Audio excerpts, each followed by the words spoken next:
காலை வணக்கம் மாணவர்களே. இன்றைய செயல்பாடு திரும்பி செய்வோம். வேற்று கிரகவாசிகள் நம்முடைய பூமிக்கு வந்திருக்காங்க. அவங்க நிறைய சொற்கள் வச்சு வினாப்பட்டியல் தயார் பண்ணுறாங்க. அதில் நிறைய கேள்விகள் கேட்குறாங்க.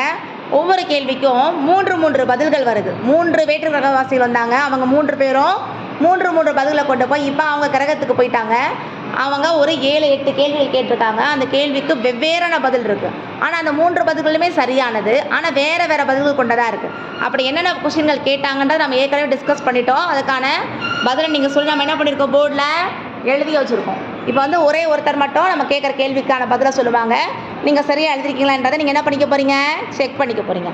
சரி, ஒருத்தர் மட்டும் எந்திரிச்சுக்கோங்க. எல்லா குழுமே பண்ணியாச்சு. இல்லை ஒரு குரூப்லேருந்து நம்ம கூப்பிட்டுக்குருவோம். சரி, கேள்வி வினாப்பட்டியில் இருக்கக்கூடிய முதல் கேள்வி, வினாப்பட்டியலில் முதல் கேள்வி, நீங்கள் எங்கே வாழ்கிறீர்கள்? உங்க கேட்ட கேள்வி, நீங்கள் எங்கே வாழ்கிறீர்கள்? உலகம், அகிலம், வையகம். 2வது கொஸ்டின் கேட்குறாங்க, உங்களை பெற்றெடுத்து பாதுகாப்பவர் யார்? அன்னை, தாய், அம்மா. அடுத்து 3வது கேள்வி கேட்குறாங்க, நாட்டை ஆள்பவரை எவ்வாறு குறிப்பிடுகிறோம்? நாட்டை ஆள்பவரை மன்னன், அரசன், வேந்தன்.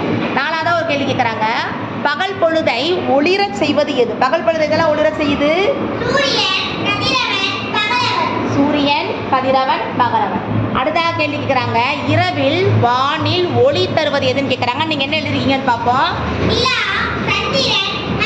நீங்கள் எழுதுறது நிலா, சந்திரன், மதி. அடுத்த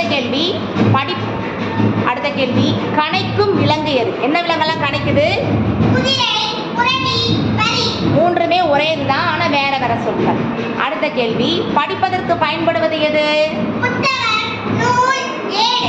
அதுவும் நீங்க சொன்ன பதில நம்ம என்ன பண்ணிருக்கோம், கரும்பலகை எழுதியிருக்கோம். கடைசியா ஒரு கேள்வி கேட்குறாங்க, பரந்த நீர்ப்பரப்பு எது?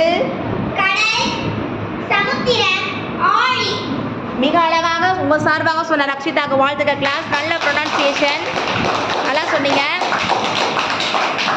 இப்போ நீங்கள் எல்லாமே குரூப்பாக டிஸ்கஸ் பண்ணி இந்த வார்த்தைகளை போய் நம்ம எழுதிட்டோம். சரி, இதுக்கு என்ன பேர்? ஒரே பொருள் தானே. பாருங்கள், அம்மான்னு தான் சொல்லுவோம், அவங்க அன்னைன்னு சொல்கிறோம், அப்புறம் நம்ம தாயின்னு சொல்கிறோம். இந்த மாதிரி வெவ்வேறு சொற்கள் ஆனால் ஒரே அர்த்தம் இருக்கக்கூடிய இந்த வார்த்தைகளுக்கு என்ன பேர்னா ஒரு பொருள் பன்மொழி. சொல்லுங்க, ஒரே ஒரு பொருள் ஒரே ஒரு அர்த்தம் தான் கொடுக்கும், ஆனால் அது பன்மொழி. பன்மொழினா பல மொழிகள், பல வார்த்தைகள் கொண்டது. ஒரு பொருள் பன்மொழி. சொல்லுங்க.